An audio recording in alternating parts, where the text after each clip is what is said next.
جو ہوتا ہے نا دل، اس کا بھی ایک اپنا رنگ ہے.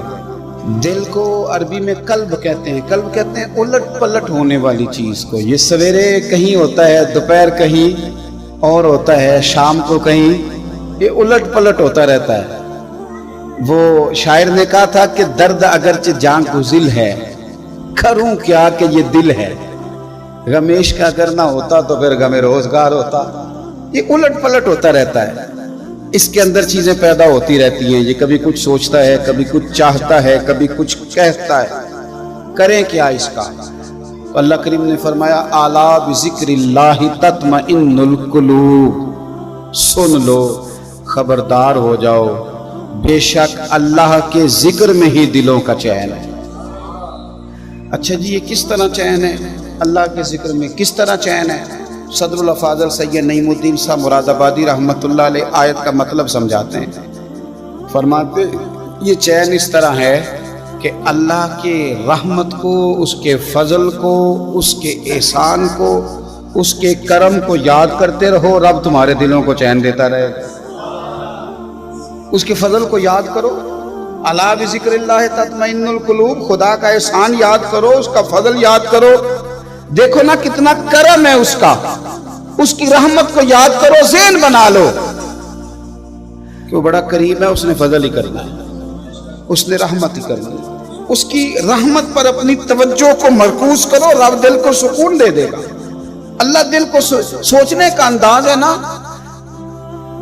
ہارون رشید نے حضرت بہلول دانا رحمت اللہ علیہ سے کہا کہ کوئی حکم ہوا تو بتانا. تو یہ دل کو سکون دیکھیں کیسے لیتے ہیں یہ لوگ. اللہ کی یاد کا یہ بھی ایک رنگ ہے. حضرت بہلول دانا فرمانے لگے تیرا رب کون ہے؟ کہا اللہ. تو فرمایا میرا کون ہے؟ کہا اللہ. تو فرمانے لگے یہ تو نہیں نہ ہو سکتا کہ وہ ہارون رشید کو عطا کرے اور بہلول دانا کو بھول ہی جائے. یہ تو نہیں نہ ہو سکتا. یہ دل کو چین دیتی ہے چیز، یہ قرار دیتی ہے. آپ کبھی غور کریں نا، اللہ کے محبوب علیہ الصلوۃ والسلام فرماتے ہیں خدا نے اپنی رحمت کے 100 حصے کیے، ایک دنیا میں نازل کیا ہے. دیکھیں یہ چیز دل کو کتنا چین دیتی. 100 حصے کیے، ایک دنیا میں نازل کیا. فرمایا یہ جو ماں بیٹے سے پیار کرتی ہے، باپ بیٹے سے پیار کرتا ہے، جانور تک اپنی اولاد سے محبت کرتے ہیں، یہ خدا نے ایک رحمت نازل کی ہے. یہ اس کا نتیجہ ہے. 99 رحمتیں تو اللہ قیامت کے دن اپنے بندوں پہ نازل فرمائے گا. وہاں 99 رحمتیں نازل کرے گا. 99. اس لیے نا درویش اپنے دل کو سکون دیتے ہیں، کہتے ہیں عدل کریں تو پھر تے تھر تھر کمبن. اونچیاں شانہ والے تے جے کرم کریں تے پھر بخشے جامن میرے جے منہ کالے. تو اس کے کرم پر توجہ کریں تو یہ ذکر کا وہ معنی ہے جو دل کو سکون دے گا. انسان کو کسی شخص نے کاروبار شروع کرانے کے لیے ہلکی سی مدد کی ہو، مخلصانہ مشورہ دیا ہو، وہ تھوڑی سی امداد کر کے ملک سے باہر لے گیا ہو، تو یہ لوگ محسن ہوتے ہیں. اور یقیناً جو محسن کا شکریہ ادا نہیں کرتا وہ اخلاقی طور پر بڑا کمزور آدمی شمار کیا جاتا ہے. لیکن یہ دنیا کے اندر جو لوگ ہم پر احسانات کرتے ہیں چھوٹے چھوٹے، ان احسانات میں ہماری گردن دبی رہتی ہے، ہم اپنی گردن اٹھا نہیں پاتے. میرے رب کریم نے نا اسی فطری اصول کو بیان کیا. انداز دیکھیے کیسا خوبصورت ہے، اور پیرایا دیکھیے کتنا دل نشیں ہے. اللہ مر جانے کو جی چاہتا ہے. میرا مالک فرماتا ہے یا ایھا الناس اعبدوا ربکم الذی خلقکم. اے لوگو اس رب کی عبادت کرو جس نے تمہیں پیدا کیا ہے. والذین من قبلکم، اور ان لوگوں کو جو تم سے پہلے تھے ان کو بھی اللہ نے پیدا کیا. اس رب کی عبادت کرو جس نے تمہیں پیدا کیا.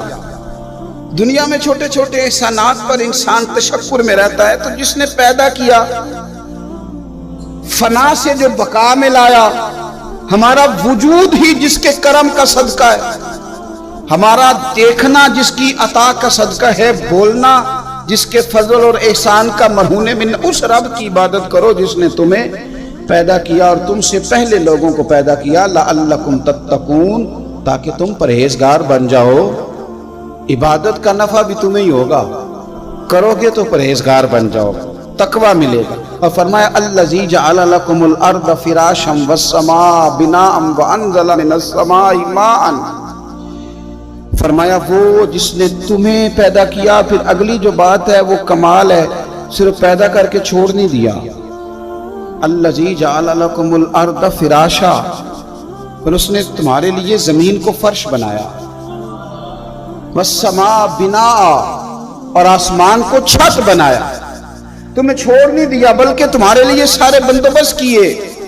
رہنے کو زمین بنائی، آسمان چھت کی صورت میں بنایا. وَأَنزَلَ مِنَ السَّمَاءِ مَاءً، اور پھر اس نے آسمان سے تمہارے لیے پانی اتارا. فَأَخْرَجَ بِهِ مِنَ الثَّمَرَاتِ رِزْقًا لَكُمْ، اور پھر اس پانی کے ذریعے زمین سے پھل نکالے. کس لیے؟ رزقا لکم، تمہارے کھانے کے لیے.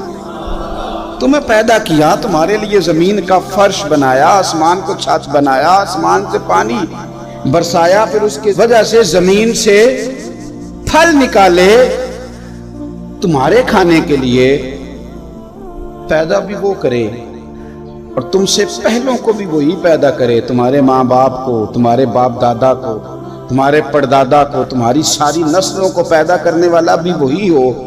تمہارے لیے زمین کا فرش بھی بچھائے، آسمان کا چھت بھی بنائے، اور پھر آسمان سے پانی برسا کے تمہارے لیے طرح طرح کے پھل بھی نکالے. تو فرمایا فَلَا تَجْعَلُوا لِلَّهِ أَنْدَادًا وَأَنْتُمْ تَعْلَمُونَ، فرمایا پھر جان بوجھ کے رب کے ساتھ شریک تو نہ بناؤ. پھر تمہیں پتہ ہے، پھر تم جانتے بوجھتے ہوئے اللہ کے مد مقابل تو نہ بناؤ. تم تو جانتے ہو اگر مالک وہ ہے، خالق وہ ہے، رازق وہ ہے، تو معبود بھی وہی ہے. اس کے سوا کوئی عبادت کے لائق نہیں. کوئی ایسا نہیں کہ پھر جس کے سامنے سر سجدے میں رکھا جائے. پھر کوئی ایسا نہیں جس کے لیے انسان اپنی پیشانی اور ناک زمین پہ رکھ کے کہے کہ سبحان ربی الاعلیٰ. پھر وہی ہے جس کے لیے انسان جھک کے کہے کہ سبحان ربی العظیم. پھر وہی ہے جس کے لیے انسان تسبیح پڑھے. پھر وہی ہے جس کی مالا جپے. پھر اسی مالک کو منائے، پھر اسی کے لیے آنسو بہائے، اسی کے لیے جیے، اسی کے لیے مرے، اسی کے لیے صبح قیامت اٹھے، اسی کا نام زبان پہ رہے، اسی کی تسبیح ہو، اسی کی ذکر ہو، اسی کی یاد ہو، اسی کا ہر وقت انسان کو تصور ہو. یہاں کہ حضرت سلطان باہو نے کہہ دیا جو دم غافل سو دم کافر، پھر سانو مرشد اے ہو پڑھایا.